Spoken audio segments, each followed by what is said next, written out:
In the 41st millennium, power is measured in faith, fury, and the favor of dark gods. Billions pray to the God Emperor. Trillions die in his name. Entire worlds burn as sacrifice to entities that feast on suffering itself. But what happens when something arrives that operates on none of these principles? Something so absurdly powerful that it shouldn't exist, yet does. The Imperium of Man was about to discover that some questions have answers that shatter everything they believe. The planet Vordraxis 7 was dying.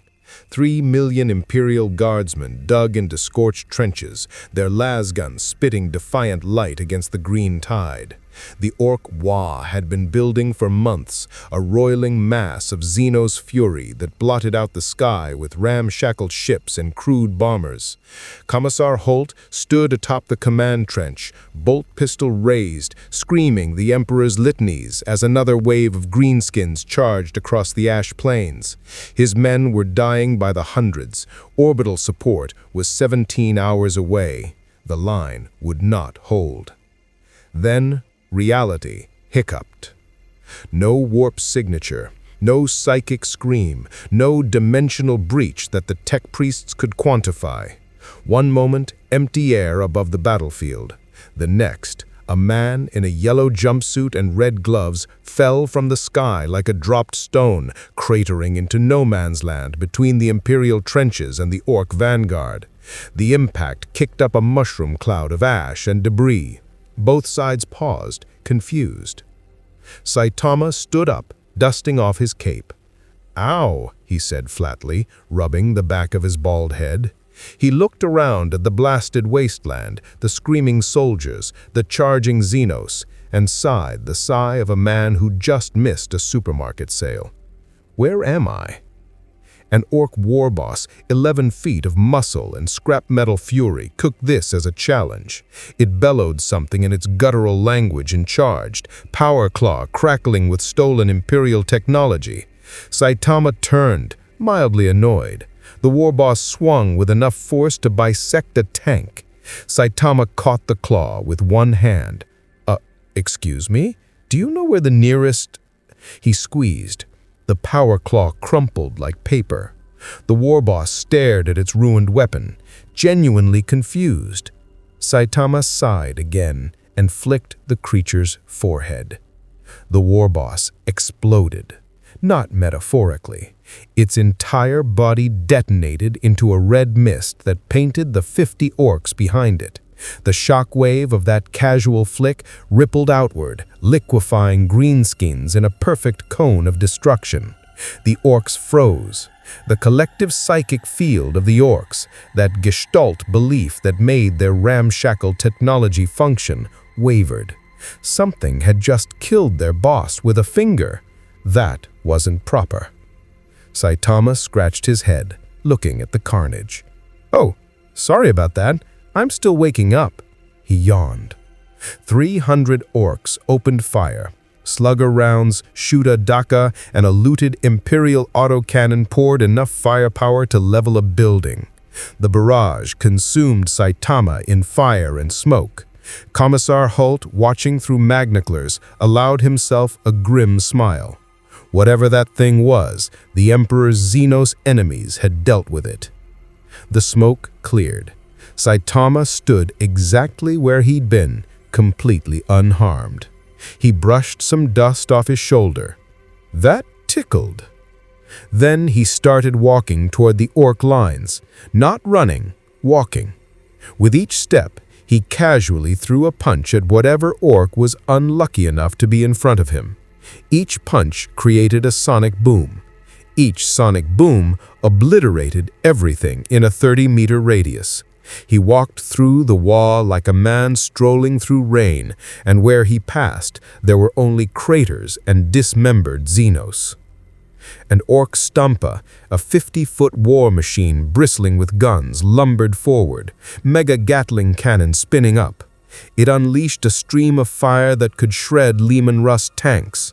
Saitama walked into the barrage, raised one fist, and punched upward. The shockwave split the stump vertically down the middle.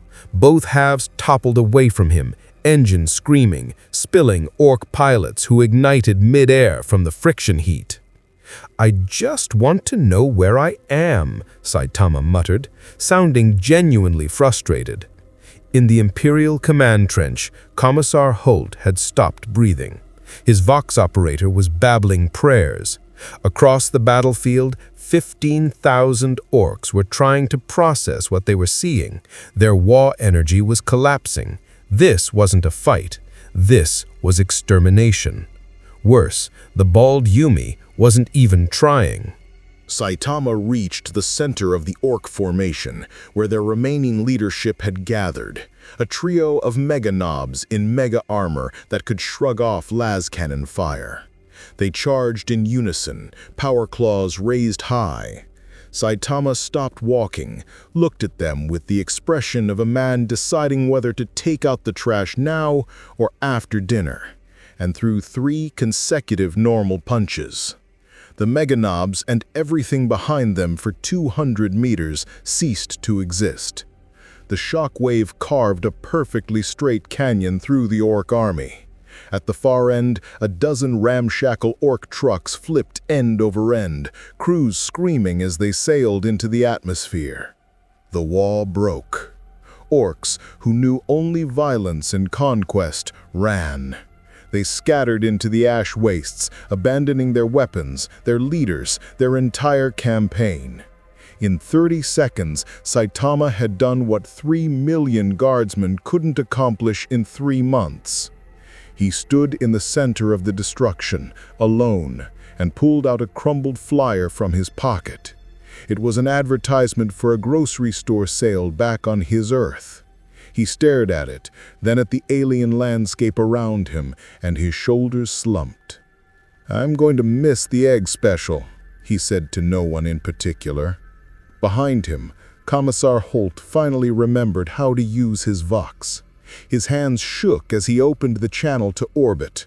"Command, this is Vordraxis 7 front line. The Xenos they're retreating. Something killed them. Requesting immediate inquisitorial investigation. I don't know what we have, but it just won the war by itself." In orbit, listening to the transmission, Inquisitor Haken of the Ordo Xenos leaned forward. "Describe this something." "It's a man, sir. Bold, wearing yellow. He destroyed a wall with his fists, and our Auspex readings say he's completely normal, just human. No psychic signature, no warp taint, nothing." Haken's eyes narrowed. Something powerful enough to annihilate Xenos, yet invisible to Imperial technology. That was impossible, which meant it was either the greatest miracle the Emperor had provided in centuries, or the most dangerous threat humanity had ever faced. "Detain him. Use whatever force is necessary. If he resists, authorize orbital bombardment. And get me a psyker choir. I want to know what that thing really is." On Vordraxis 7, Saitama sat down on a chunk of debris, still holding his grocery flyer, and wondered if this place had supermarkets at all. If you crave stories of cosmic collisions where overwhelming power meets the brutal reality of the 41st millennium, smash that subscribe button. The Emperor protects those who bear witness to impossible heroes in the dark millennium. The detention chamber was a cube of consecrated adamantium, deep within the eternal vigilance, Inquisitor Haken's fortress ship. Saitama sat on a metal bench, looking profoundly bored. He'd been here for 6 hours. They'd tried to restrain him with power shackles. He'd broken them by scratching his ankle. They'd threatened him with armed guards. He'd politely asked if they had any food. They'd attempted to scan him with every piece of archaeotech the Mechanicus could provide. Every scan returned the same result: normal human male, no augmentations, no warp signature, no unusual energy readings. It was as if the universe itself refused to acknowledge what he'd done on Vordraxis 7. Tech Priest Zahn stood before a wall of flickering data screens, his mechanodendrites twitching with agitation. "Impossible," he muttered through his Vox grill for the 47th time. The kinetic force required to destroy a meganob would register. The thermosignature from supersonic punches would be measurable. He should be radiating something. Inquisitor Haken watched through armored glass, his augmetic eye cycling through vision spectrums. Infrared showed Saitama as room temperature. Psychic resonance showed nothing, not even the faint soul glow that every human possessed. It was like staring at a mannequin. "Bring in the psychers," Haken ordered. 3 sanctioned psychers entered the chamber, their third eyes bound with purity seals, their minds fortified with decades of training. The lead psycher, a woman named Yavena, had broken Xenos infiltrators and chaos cultists with her mental probes. She focused her considerable power on the bald man sitting before her. Saitama looked up. "Oh, hi. Do you know when lunch is?" Yavena pushed harder, diving deep, seeking the threads of thought and memory that made up a human consciousness. She found nothing. Not emptiness, not a void, just nothing, as if she were trying to read the thoughts of a stone. Confused, she pushed deeper, risking warp strain. Her nose began to bleed. Still nothing. "How are you doing that?" she gasped. Saitama blinked. "Doing what?" "You're blocking me. What manner of psychic defense?" "I'm not doing anything," Saitama said, genuinely confused. "Are you okay? Your nose is bleeding." Yavena collapsed unconscious. The other 2 psychers caught her, their faces pale.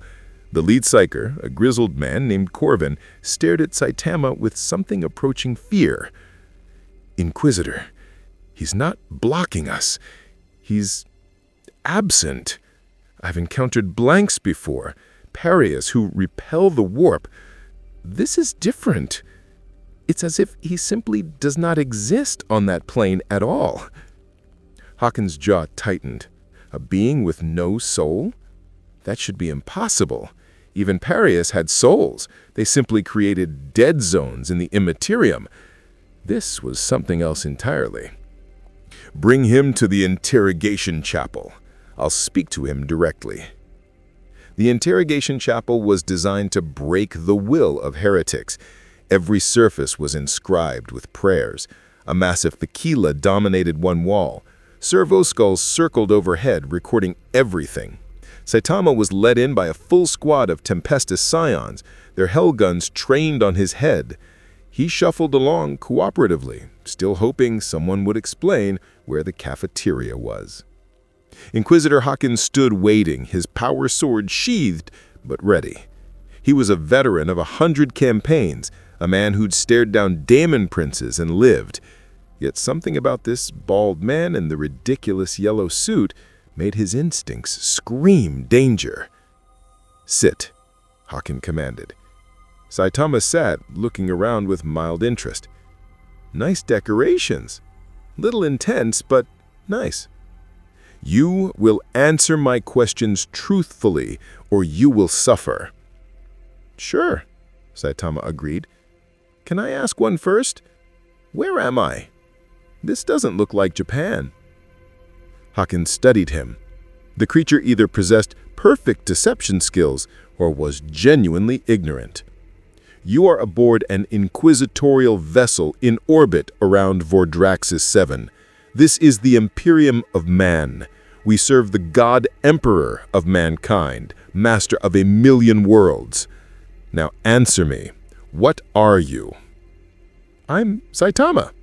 I'm a hero for fun." "Your species, your origin, your purpose." "I'm human, from Earth, City Z specifically. And I already told you. I'm a hero. I fight monsters and stuff." Haken's augmetic eye whirred, analyzing micro-expressions. No deception indicators. Either he was telling a truth or was beyond masterful.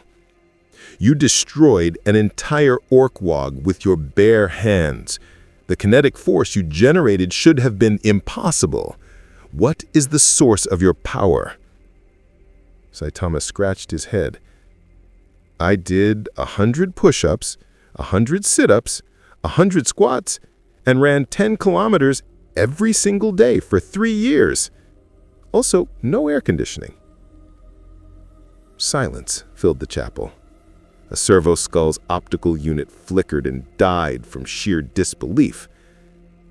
That's is your explanation? Yeah, it's a pretty intense training regimen. Most people give up. Haken felt something he hadn't experienced in decades, complete bewilderment. Either this being was mocking him, or he was sincerely claiming that basic calisthenics had transformed him into something that could annihilate Xenos war machines. Both options were equally disturbing. You destroyed a Stompa with one punch. Yeah, it was in my way. Our scans show no augmentation, no gene seed, no warp connection. You are physiologically a normal human male. That's because I am a normal human, Saitama said, sounding slightly annoyed now. Look, I don't know how I got here. I was fighting this weird monster with portals, and then I fell through one, and now I'm on a spaceship talking to you. Can you just point me toward the nearest train station or something? I need to get home. Haken leaned forward. There are no train stations. You are no longer on your Earth. This is the 41st millennium. Humanity spans the galaxy, locked in eternal war against Xenos, heresies, and daemons. If what you say is true, you have been displaced across space and possibly time itself. Saitama's expression didn't change much, but something shifted in his eyes. So, I can't get home? Not through any technology the Imperium possesses. For the first time, Saitama looked genuinely troubled. He stared at his gloved hands. I'm gonna miss rent this month. My landlord's gonna be pissed. Haken couldn't process this. A being of godlike power, stranded in the cruelest era in human history, and he was worried about rent? You don't understand the gravity of your situation. This universe is built on suffering. There is only war. Quintillions die every day in the Emperor's name. You have been cast into hell itself. Saitama looked around the chapel, at the grim-faced scions, at the torture implements barely visible in the shadows, at the fanatical devotion carved into every surface. Yeah, I'm starting to see that. You guys are pretty intense. Back home, the Hero Association was organized, but you're all really serious about this Emperor guy. The God Emperor is all that stands between humanity and annihilation. He has sat on the golden throne for 10,000 years, a living corpse sustained by the sacrifice of 1,000 psychers daily. His divine will... Wait, he's been dead for 10,000 years, and you still follow him? Haken's hand went to his power sword. He is not dead, he is... If someone's been sitting still for 10,000 years, I'm pretty sure they're dead, or at least retired. The scions raised their weapons. Haken's face turned purple. This was heresy of the highest order, yet the bald man said it with such casual honesty, as if he were simply stating an obvious fact.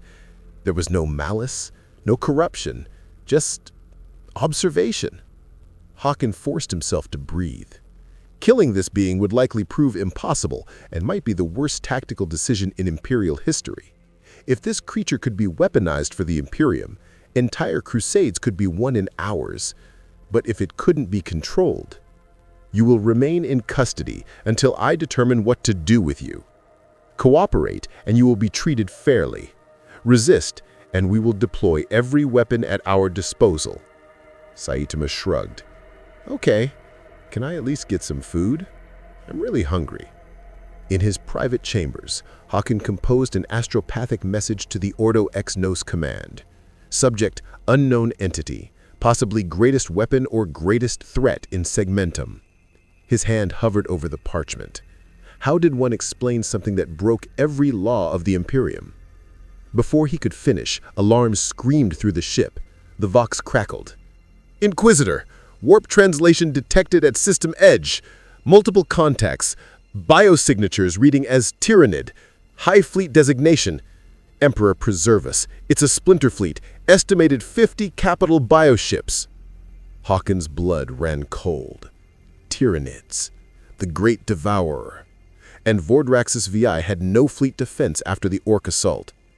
He looked toward the detention levels, where a bald man in a yellow jumpsuit was probably wondering when dinner would arrive. Perhaps, Hawken thought, the Emperor had delivered this strange weapon at precisely the right moment. Or perhaps they were about to discover whether unlimited physical power could stop an infinite swarm. The Eternal Vigilance shuddered as its void shields absorbed the first wave of bioplasma. Through the viewport of the command deck, Inquisitor Haken watched the nightmare unfold. The Tyranid splinter fleet had translated directly into low orbit, a bold, aggressive tactic that spoke of a hive mind confident in its prey's weakness. 50 bioships, each a living weapon kilometers long, descended through Vordraxis VII's atmosphere like diseased meteors. "All defensive batteries open fire," Captain Dreyfus bellowed. Land strikes and macro cannon shells lanced out, punching holes in chitin hulls. But for every bioship crippled, 2 more descended. Spore pods began raining onto the planet's surface, millions of them, each containing hormagaunts, termagaunts, or worse. Haken's tactical display painted the picture clearly. 3 million guardsmen, already exhausted from the Orc campaign, now faced an enemy that would never tire, never retreat, never stop. Vordraxis VII would be consumed within 48 hours. The biomass would feed the fleet would grow, another world would die. "Inquisitor," Tech Priest Zahn's voice crackled through the Vox. "Our projections indicate total planetary consumption within 2 standard days. Recommend immediate evacuation of command staff and exterminatus protocols." Haken stared at the planet below. 4 billion Imperial citizens, countless regiments of loyal guard. All of it burned to ash to deny the Tyranids their meal. It was the correct decision, the only decision. His hand hovered over the exterminatus authorization panel. Then he thought of the bald man in the detention cell, the man who destroyed an entire Wa by himself, the man who registered as completely human, yet broke every physical law the Mechanicus understood. "Belay that order," Haken said quietly. "Bring the prisoner to the command deck." "Inquisitor?" "Now!" Saitama arrived flanked by Tempestus Scions, looking mildly confused. They'd interrupted what he'd described as thinking about what groceries I probably can't get here. He looked at the viewport, saw the massive organic ships and the spore pod rain, and raised an eyebrow. Those are weird-looking ships. Are those alive?" "They are Tyranids," Haken said, his voice tight. "The Great Devourer, a Xenos race that exists only to consume all biological matter in the galaxy. They will strip Vordraxis VII of every living thing, human, plant, microbe, and convert it into fuel for their endless expansion. We are witnessing the death of a world." Saitama watched a spore pod crack open on the view screen feed from a surface-picked caster. A dozen hormagons spilled out, immediately attacking a guard checkpoint.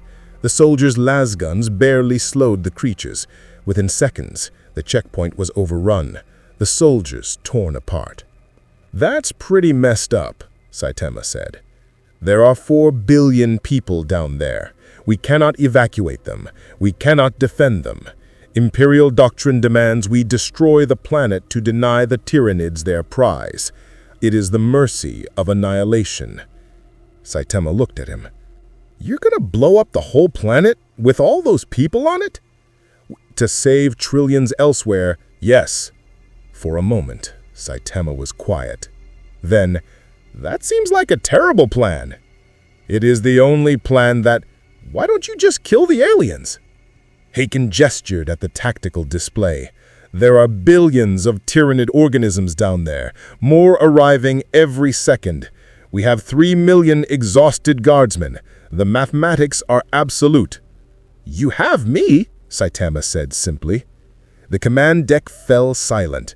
Captain Dreyfus looked at Haken as if the Inquisitor had gone mad. The bridge crew exchanged nervous glances. This bald man in a yellow jumpsuit was suggesting he could fight a Tyranid splinter fleet alone. "You destroyed orcs," Haken said carefully. "The Tyranids are different. They adapt. They evolve. They learn. Even if you could kill thousands, millions would overwhelm you." "Probably not." Saitama walked to the viewport and stared at the largest bioship, a massive hive ship easily 10 kilometers long, its tendrils already extending toward the planet's surface. "That big one's the leader, right?" "The hive ship coordinates the lesser organisms, yes, but okay, I'll take care of it." "You're in orbit.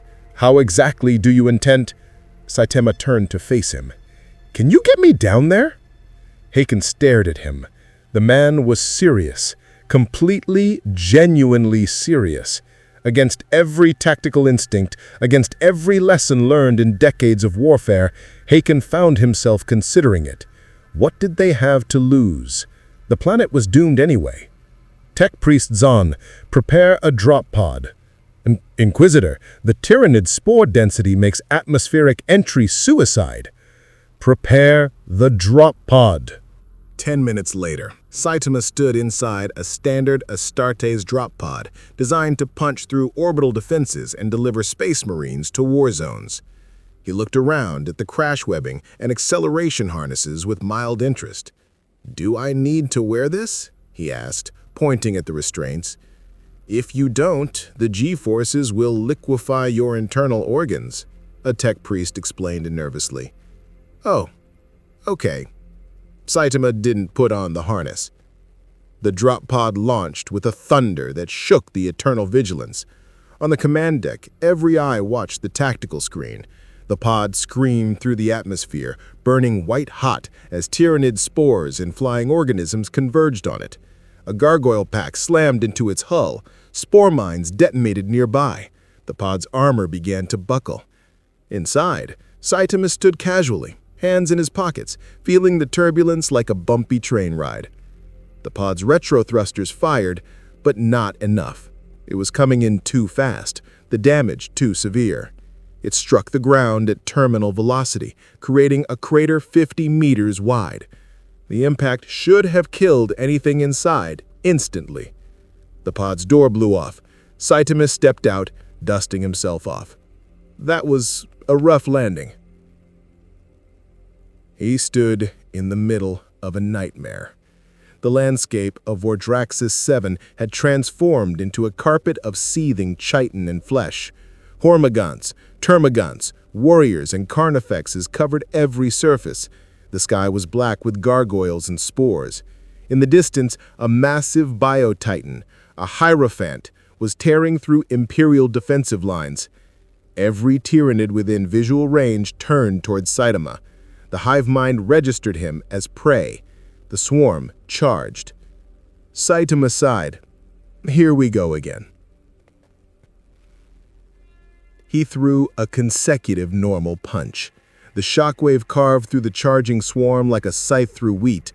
Hundreds of Tyranids exploded into gore. The hive mind paused, processing.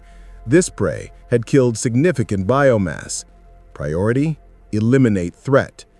A carnifex, a living tank bred for war, charged through the swarm's remains.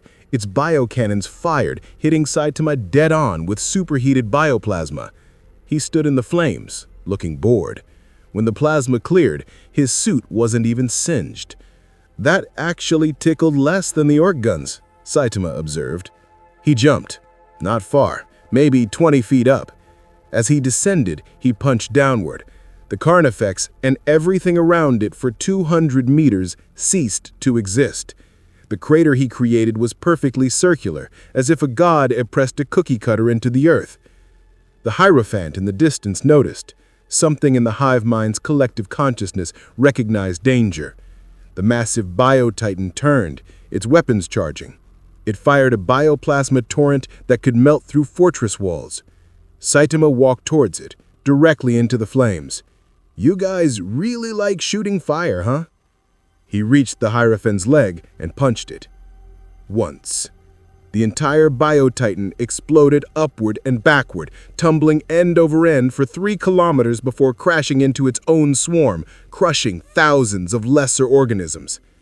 In orbit, aboard the Eternal Vigilance, the command deck watched in stunned silence. The pict feeds showed impossible carnage. One man, alone, carving through a Tyranid swarm with casual efficiency. "Throne of Terra," Captain Dreyfus whispered. "What is he?" Hawken didn't answer.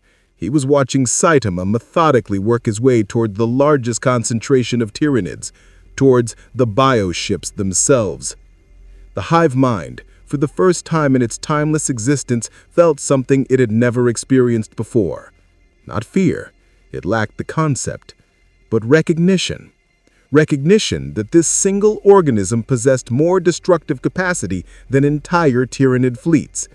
The hive ship, 10 kilometers of bioengineered horror, turned its weapons towards the bald figure on the ground. Every biocannon, every plasma organ, every symbiotic weapon fired at once. The bombardment was apocalyptic. When the smoke cleared, Saitama stood in the center of a glass plane, completely untouched. He looked up at the hive ship looming overhead. "You're the boss, right?" He crouched slightly, building momentum. He jumped. The ground exploded beneath him as he launched into the sky like a missile. He crossed the distance to the hive ship in 2 seconds, fist pulled back. The hive mind tried to calculate, tried to adapt, tried to respond. Saitama punched the hive ship dead center. For a moment, nothing happened. Then the entire bioship folded around the impact point, its chitin hull crumpling like paper. The shockwave rippled through its internal structure, liquefying internal organs, collapsing biochambers, destroying the synaptic relays that connected it to the swarm. The hive ship broke in half, both pieces tumbling towards the planet. Saitama fell with it, landing on the ground just before the massive chunks of dead bioship crashed around him. He stepped out of the debris cloud, scratching his head. Was that too much? I tried to hold back. Across Vordraxis 7, every Tyranid organism suddenly went dormant. Without the hive ship's coordination, they became confused, directionless. Some began fighting each other. Some simply collapsed. The swarm had been decapitated. Aboard the Eternal Vigilance, absolute silence reigned. Then Captain Dreyfus spoke, his voice barely a whisper. "Inquisitor, what have we found?" Hawkins stared at the tactical display, watching one bald man in yellow standing amidst the corpses of a Tyranid invasion. Either salvation, or something worse than any threat we've ever faced. The warp screamed. In the Imperium, where reality dissolved into pure chaos and the emotions of sentient beings became tangible power, something impossible had occurred. A void. A blank space where there should have been triumph, fear, hunger, anything. The Tyranid hive mind's sudden silence had created a psychic vacuum that drew attention from entities that fed on such disturbances. And the Chaos Gods were curious. On Vordraxis 7, 3 days after the Tyranid defeat, the Imperium was rebuilding. Saitama had been given quarters on the Eternal Vigilance, which he'd described as pretty cramped but better than his apartment. Inquisitor Harkin had spent 72 hours in consultation with the Ordo Genos, the Mechanicus, and his own increasingly unstable sanity, trying to determine what to do with this anomaly. Then the warp storms began. Reality tore open above Vordraxis 7's northern continent. Not a standard warp translation. This was a rip, a wound in the fabric of existence. Through it poured the warships of the Black Legion, Chaos Space Marines who had fought for 10,000 years in the service of darkness. Leading them was a Chaos Lord named Malthius the Despoiler, a champion who had sacrificed entire worlds to earn the favor of the Four. Malthius stood on the bridge of his flagship, the Eternal Damnation, and felt the warp currents guiding him. The dark gods had shown him visions, a being of impossible power, untouched by their influence, a blank spot in their omniscient gaze. Such an anomaly could not be tolerated. It must be destroyed, corrupted, or understood. "Prepare boarding parties," Malthius commanded, his voice a gravel of hatred and ancient pain. "We take the inquisitorial vessel. I want the bold one alive. The gods demand it." The assault came with terrifying precision. Chaos teleportarium technology, fueled by demonic pacts, bypassed the Eternal Vigilance's void shields. 40 Chaos Space Marines materialized directly in the ship's corridors, genetically enhanced super soldiers wrapped in armor that fought in the Horus heresy itself, now corrupted and twisted by warp energies. Saitama was in his quarters, attempting to read an Imperial Guard training manual that had been given to him. It was incomprehensible. 17 pages on proper lasgun maintenance rituals alone. He set it down as the ship's alarms began wailing. A Chaos Marine smashed through his door, bolter raised. The warrior was 8 feet of ceramitite in corrupted flesh, his armor festooned with blasphemous symbols. His helmet's eye lenses glowed with warp fire. "You, the anomaly, you will come with—" Saitama flicked him. The Chaos Marine, his ancient armor, and the wall behind him disintegrated. The hallway beyond became visible, along with 3 more Chaos Marines who had been stacking up for entry. They stared at the perfectly circular hole where their brother had been. "Sorry about your friend. He broke my door," Saitama said, standing up. The remaining Chaos Marines opened fire. Bolter rounds, mass reactive explosive shells designed to penetrate tank armor, peppered Saitama's chest and face. He weathered the storm with the expression of someone enduring a light rain. "Are you guys with the Tyranids? 'Cause I thought we settled that already." One of the Chaos Marines dropped his bolter and drew a daemon weapon, a sword literally forged from the essence of a warp entity capable of cutting through reality itself. He charged, screaming prayers to the blood god. The blade struck Saitama's neck. The daemon weapon shattered. Not the blade, the daemon inside it. The warp entity bound within the metal felt Saitama's touch and simply ceased. It had encountered something so fundamentally incompatible with its existence that it chose oblivion. The Chaos Marine stared at the broken hilt in his hand. "That looked expensive," Saitama observed. "You should probably be more careful." He pushed the Chaos Marine lightly on the chest. The warrior flew backward through 4 bulkheads, leaving perfect marine-shaped holes in each before tumbling out into the void of space. The last 2 Chaos Marines looked at each other. 10,000 years of experience, genetic modification, and demonic enhancement told them the same thing. Run. They tried. Saitama caught them each by the back of their armor and lifted them up like misbehaving puppies. "Hey, before I toss you out, can you tell me what's going on? I was trying to read." One of them, still possessing some fragment of his ancient pride, spat. "The dark gods have seen you, blank one. You are an insult to the warp itself. Lord Malthius will tear your soul from your body and offer it to—" "I don't think I have a soul," Saitama interrupted. "At least, that's what the psycho lady said before she passed out. Also, you didn't answer my question." He carried them to the nearest viewport and tossed them through it. The armored glass shattered, emergency bulkheads slamming down as atmosphere vented. Saitama stood in the vacuum, unaffected, watching the 2 Chaos Marines flail in space. "I should probably check on that Inquisitor guy," he muttered, walking back through the ship. On the command deck, the situation was desperate. 30 Chaos Marines had breached, led by Malthius himself.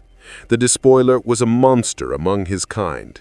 His armor was a fusion of ceramitite and demon flesh. His weapons were relics from the age of strife. He'd killed an Inquisitor Lord with his bare hands and was now systematically butchering the ship's defenders.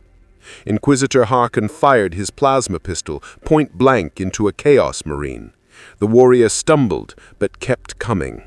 This was why the Imperium feared the traitor legions. They were space marines with 10,000 years of hatred and warp enhancement. Nearly unstoppable. Malthius backhanded a Tempestus Scion so hard the man's armor imploded. He turned toward Haken, raising his daemon blade. "Where the anomaly? Tell me, and I'll make your death quick." "Go to hell, heretic." "I've been there. It's quite pleasant once you embrace it." The daemon blade descended. Haken raised his power sword in a futile block, knowing it wouldn't be enough. The blow never landed. Saitama had caught the daemon blade between two fingers. He stood between Haken and Malthius, looking mildly annoyed. "You guys made a lot of noise. I was trying to read." Malthius stared. His daemon blade, a weapon that had cut through armor, flesh, and reality itself for millennia, was held motionless by a bald man in a yellow jumpsuit. "What are you?" Malthius growled. "I already answered that question for the other guy. I'm Saitama. I'm a hero." Malthius pulled on the blade. It didn't move. He pulled harder, putting his enhanced strength and the blade's demonic power into it. Still nothing.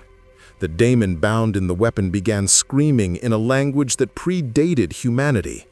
Saitama let go. Malthius stumbled backward. The Chaos Lord composed himself, activating his armor's full power. Warp energy crackled around him. He'd killed greater daemons. He'd dueled loyalist chapter masters.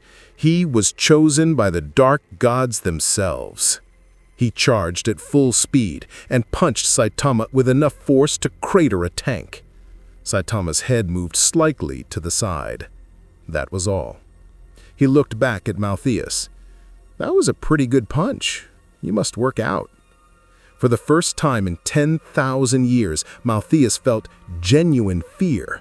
Not caution, not tactical concern. Fear.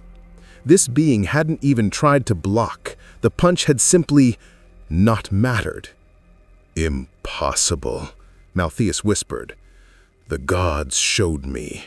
They said you were a threat to be eliminated or corrupted. They said—" "Your gods sound like jerks," Saitama said. He grabbed Malthius by the face. "You should get better gods." He threw Malthius backward. The Chaos Lord smashed through the command deck's blast doors, through 3 more bulkheads, and out into space. His last conscious thought before the void took him was, "The dark gods lied." The remaining Chaos Marines saw their leader ejected like garbage. They saw the bald man standing calmly, not even breathing hard. Something in their ancient corrupted minds broke. They fled, teleporting back to their ship in panic. Aboard the Eternal Damnation, the bridge crew watched their sensors in disbelief. Lord Malthius's life signs had vanished. The boarding parties were retreating. The mission was a catastrophic failure. "My lord," a cultist whispered to the acting commander, "what are your orders?" The commander, a veteran of 100 campaigns, looked at the readings showing 1 human signature that had defeated 40 Chaos Space Marines. "Get us out of here. Maximum warp speed, now." The Chaos Fleet vanished into the warp, fleeing what should have been an easy kill. On the Eternal Vigilance, Haken stood among the wreckage of his command deck, staring at Saitama. The bald man was examining a piece of broken Chaos armor with mild curiosity. "This stuff is really weird looking. Is all the armor here this spiky?" Haken's voice was hollow. "You just defeated a Chaos Lord, a champion of the ruinous powers. He's killed hundreds, maybe thousands. You threw him into space like refuse." "He's attacking you guys," Saitama said simply. "That's what heroes do. We stop bad guys." Heroes, Haken repeated. The word tasted strange. The Imperium had saints, martyrs, warriors, but heroes? That was a child's fantasy. In the 41st millennium, there was only survival and sacrifice. Yet here stood something that operated on those ancient, naive principles. And it worked. It actually worked. Haken made a decision. The Chaos Forces will report what happened here. Others will come, more Chaos warbands, possibly daemons themselves. They will want to understand you, corrupt you, or destroy you. You've become a threat to the ruinous powers. So you need to leave this system. We'll arrange transport to... Actually, Saitama interrupted, that Chaos guy said something interesting. He said his gods showed me visions of me. If there are gods involved, maybe they know how to send me home. Where can I find these guys? Every person on the bridge stopped breathing. Haken felt ice water pour down his spine. You want to find the Chaos gods? If they know about me, maybe they know about portals and stuff. I really need to get back. My cactus needs watering. The Chaos gods exist in the warp. They are literal daemons, pure evil given form. They torture souls for eternity. You cannot simply find them. Sounds like they're really strong though, right? Haken saw the look in Saitama's eyes. It was the same look he'd had before jumping at the hive ship. Not determination, not courage, just mild interest. "Oh no," Haken whispered. "You're bored." Saitama shrugged. "Every fight here ends too fast. The orcs, the Tyranids, the Chaos guys, they all go down in one punch. Maybe if I fight something really strong, like an actual god, it'll be different. And maybe they'll know how to get me home." Inquisitor Haken realized in that moment that they hadn't found a weapon to use against the Imperium's enemies. They'd found a natural disaster with good intentions, and now that disaster wanted to punch the Chaos gods themselves. "Emperor, preserve us all," Haken muttered. The journey to the Eye of Terror took 3 weeks through the warp. 3 weeks during which Inquisitor Haken tried desperately to explain to Saitama why seeking out the Chaos gods was quite possibly the worst idea in the history of the Imperium. Saitama listened politely and then asked if they had any cup noodles on the ship. They did not. The Eye of Terror was a wound in reality, where the warp and materium bled together, a realm where physics meant nothing, and daemons walked openly. It was the birthplace of chaos, the domain of the dark gods themselves. No sane person entered it willingly. The eternal vigilance translated at the very edge of the eye, as close as Haken dared. Even here, reality felt wrong. Colors existed that shouldn't. Time moved inconsistently. Tech Priest Zahn reported 17 machine spirits simultaneously screaming in binary. "This is as far as we go," Haken said firmly. "Beyond this point, there is only madness and death." Saitama stood at the viewport, staring at the swirling nightmare of colors and impossible geometry. "Looks trippy. How do I get in?" "You don't. You've proven yourself immune to physical attacks, but the warp is different. It attacks the soul, the mind, reality itself. Even you must have limits." "Maybe. Only one way to find out, though." Before Haken could stop him, Saitama walked to the nearest airlock. "Thanks for the ride. If I'm not back in a few hours, you should probably leave." "Wait, you can't just..." Saitama opened the airlock and jumped out into space. But instead of drifting in the void, he began walking. Not on anything, just walking through space itself, as if it were solid ground, heading directly toward the Eye of Terror. "Throne of Terror," Haken whispered. "He's walking through space." "Inquisitor," Captain Dreyfus said carefully. "Should we do anything?" "Like what? Shoot him? Stop him? We might as well try to stop a planetary orbit." Haken watched Saitama's figure grow smaller as he approached the edge of the eye. All we can do is witness and pray. Saitama walked through the barrier between reality and the warp. It felt like pushing through a thick curtain. On the other side, things got weird. The landscape, if it could be called that, was a contradiction. Cities made of screaming faces, rivers that flowed upward into mouths in the sky, mountains that breathed. Armies of daemons fought wars that might have been going on for seconds or centuries. Shapes that hurt to perceive flickered at the edge of vision. Saitama looked around. Okay, this is definitely the weirdest place yet. A bloodletter daemon materialized before him, a creature of pure rage with brass skin and a hellblade. It was a lesser daemon of Khorne, the blood god, and it existed only to kill. It charged without hesitation. Saitama punched it. The daemon exploded into warp stuff and dissipated. Huh, that one was even weaker than the orcs.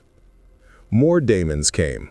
Horrors of Tizench, plague-bearers of Nurgle, demonettes of Slaanesh. Hundreds of them, drawn by the presence of something that shouldn't exist in their realm. They attacked in waves. Saitama walked forward, casually swatting them aside. Each punch obliterated a daemon. Each kick sent dozens flying into the impossible horizon. They kept coming, and he kept walking, looking for something that resembled a boss fight. Deep in the warp, in their impossible domains, the four chaos gods felt the disturbance. A being that registered as nothing, no soul to corrupt, no mind to twist, no reality to break, was destroying their servants with casual efficiency. Khorne, the blood god, was intrigued. Pure physical power unbound by fear or hesitation, magnificent. Tizench, the architect of fate, was confused. All his schemes, all his visions of possible futures showed nothing where this being was concerned. Nurgle, the plague father, was curious. A creature that could not decay, could not be infected, could not despair. Slaanesh, the prince of pleasure, was frustrated. A being with no desires to exploit, no sensations to corrupt. Together, for the first time in millennia, they focused their combined attention on one individual. Reality around Saitama twisted. The landscape shifted, and suddenly he stood in a vast arena that existed in all four chaos realms simultaneously. Before him materialized a greater daemon, not one, but an amalgamation. It had Khorne's rage, Tizench's sorcery, Nurgle's resilience, and Slaanesh's speed. It was a champion formed from the will of all four gods, a being that had ended civilizations. It was also the size of a building. Finally, Saitama said, cracking his knuckles, something that looks tough. The daemon spoke in a voice that was four voices overlapping. You who are nothing, you who exist outside the great game, the gods would know, what are you? I'm Saitama. I'm a hero for fun, and I'm looking for a way home. There is no home for you. There is only the warp. The gods offer you a choice. Serve or be unmade. I don't really want to do either of those things. But hey, if you can send me back to my Earth, I'll leave you alone. Deal? Your Earth no longer exists. Time is meaningless here.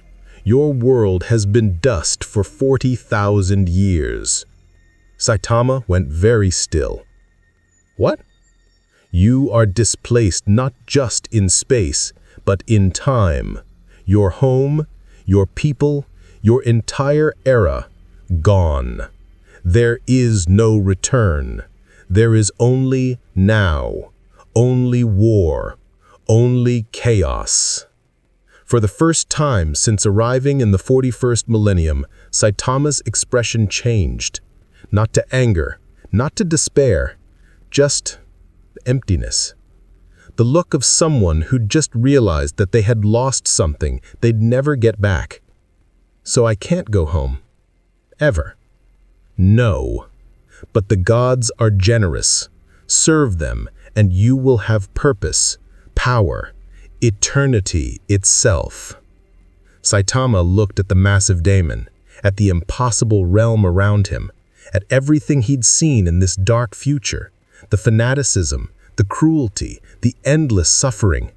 He thought about his apartment, his cactus, the hero association, king, Genos. All of it, gone to dust millennia ago. Then he thought about what he'd seen on Vordraxis 7, the guardsmen who'd fought despite impossible odds, the inquisitor who'd made hard choices to save people. Even this dark future had people worth protecting. No, Saitama said. No, I don't want to serve your gods. They sound like bullies, and I don't like bullies. The demon's 4 faces twisted in rage. Then you will be destroyed. The gods have decreed it. It attacked with the combined might of the ruinous powers. Warp lightning that could erase souls, plagues that killed concepts, reality-warping sorcery that unraveled existence, physical blows that shattered dimensions. Saitama stood in the center of the onslaught, completely unaffected. The warp energies washed over him and simply stopped, as if they'd hit an immovable object, as if reality itself said no to the Chaos God's will. You know, Saitama said, back home I got strong because I wanted to be a hero, not for power, not for fame, just because it seemed like the right thing to do. He reached the demon and looked up at its towering form. I'm starting to think the same thing applies here. He crouched slightly, building momentum. The demon recognized the stance, the same stance he'd used before jumping at the Tyranid hive ship. Wait! Saitama jumped and punched upward with everything he had. Not a normal punch, not a consecutive normal punch, a serious punch. The shock wave tore through the warp itself. The greater demon didn't just die, it ceased to have ever existed.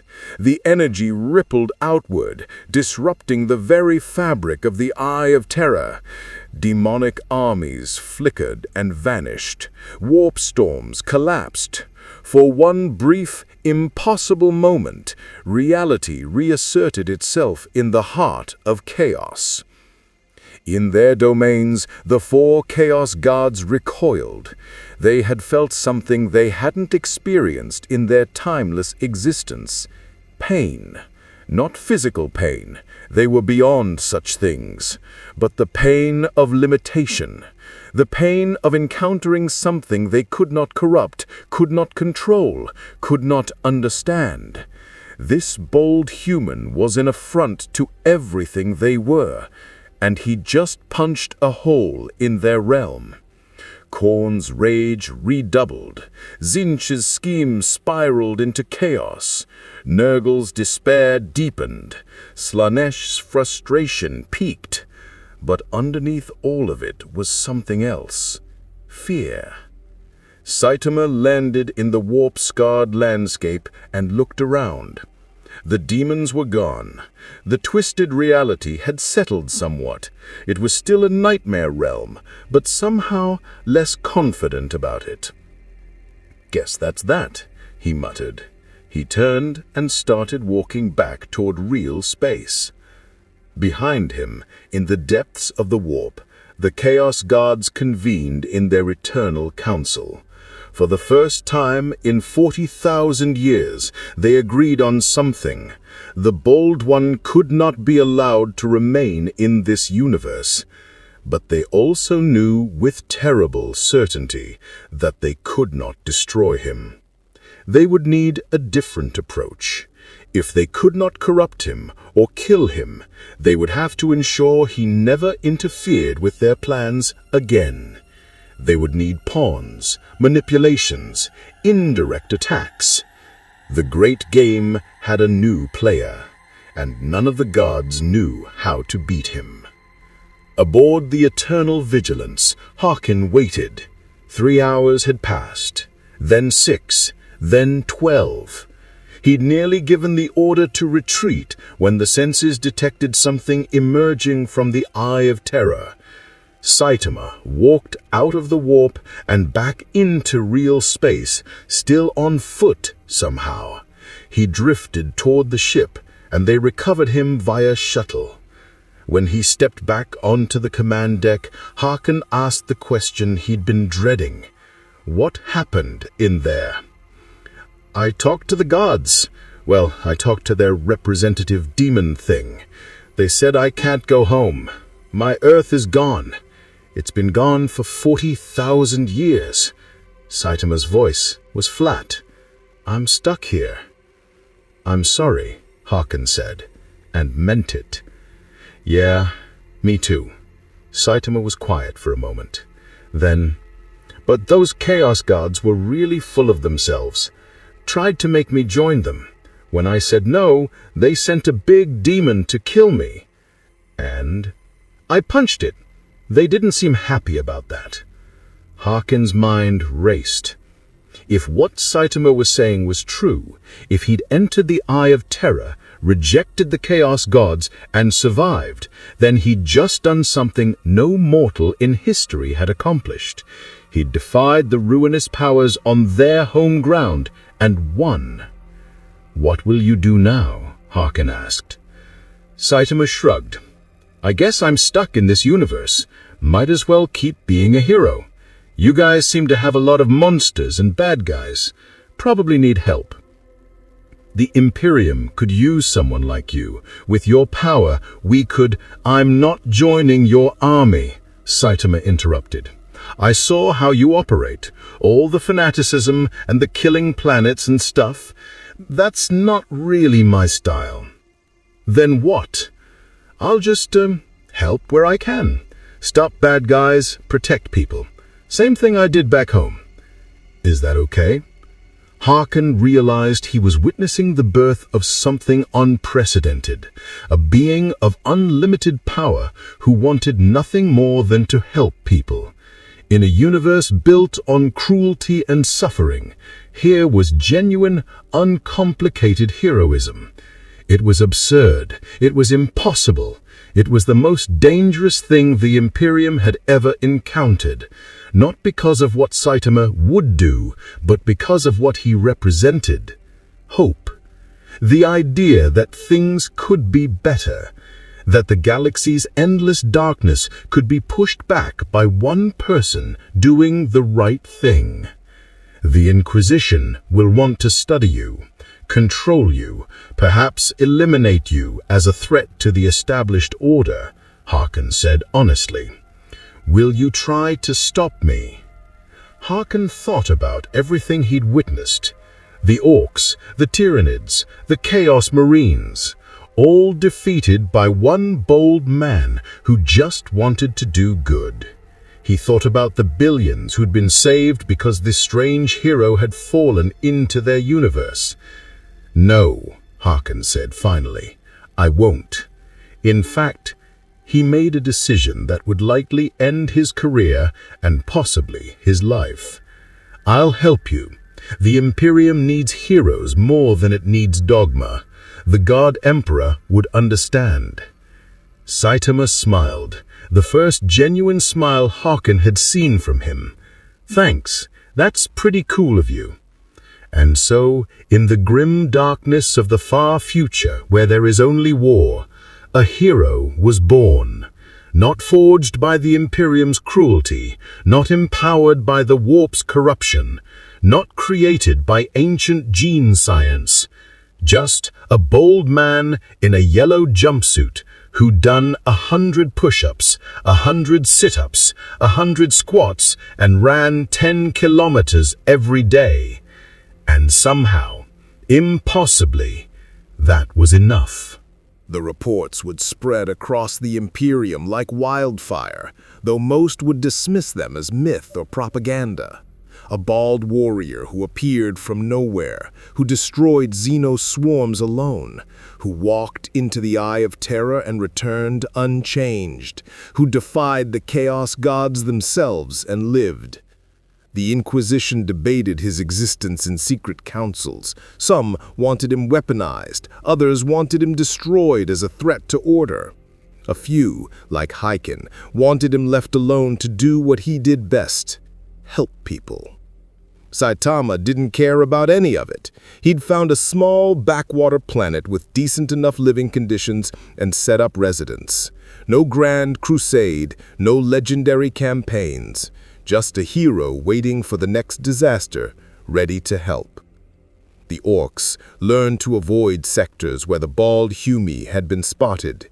The Tyrannid high fleets unconsciously routed around his general location, some deep instinct warning them of something that could kill even the Great Devourer. Chaos warbands whispered fearfully about the one who had wounded the gods themselves. And in the Materium, among normal humans who struggled daily against a universe designed to crush them, stories began to spread. Stories of a hero who wasn't a space marine, or an inquisitor, or a saint. Just a regular-looking guy who showed up when things were darkest and made everything okay again. The Imperium built its foundation on suffering and sacrifice. It taught that hope was for the foolish, that survival required brutality, that the only victory was through endless war. Saitama proved all of it wrong simply by existing. He hadn't asked for this universe, he hadn't chosen to lose everything he knew, but he'd adapted in the only way he knew how, by being a hero. Not because anyone commanded it, not because faith demanded it, not because glory awaited, just because it was the right thing to do. In the 41st millennium, where there was only war, one man had become something the galaxy had forgotten was possible. A symbol that maybe, just maybe, things could be different. That power didn't have to corrupt. That strength could protect rather than dominate. That even in the darkest future imaginable, a hero could still make a difference. And all it took was one punch. The Chaos Gods raged in their eternal domains, unable to accept this anomaly. The Imperium struggled to categorize him. The Xenos feared him. But the common people, the guardsmen, the factory workers, the colonists on forgotten worlds, began to believe in something they'd thought lost forever. They believed in heroes.